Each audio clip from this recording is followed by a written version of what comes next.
కేంద్రం డీఏ ప్రకటించి తీపి కబురు చెబితే తెలంగాణ ప్రభుత్వం ఉద్యోగులకు 5 డిఏలను పెండింగ్లో పెట్టిందని విమర్శించారు మాజీ మంత్రి హరీష్ రావు.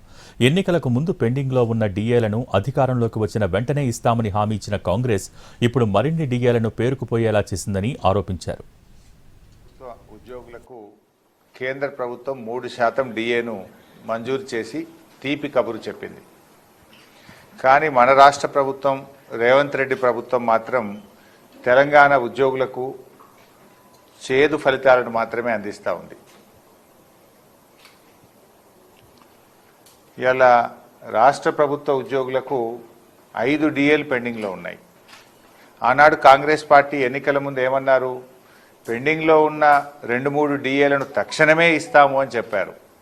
పెండింగ్లో ఉన్న 2-3 ఇయ్యలేదు, కానీ కొత్తగా రావాల్సిన డిఏలు కూడా పేరుకపోయి ఈరోజు రాష్ట్ర ప్రభుత్వ ఉద్యోగులకు 5 డిఏలు పెండింగ్లో ఉండిపోయినాయి. అంటే రేవంత్ రెడ్డి గారు ఇలా ప్రభుత్వ ఉద్యోగులను చిన్న చూపు చూస్తూ ఉన్నారు.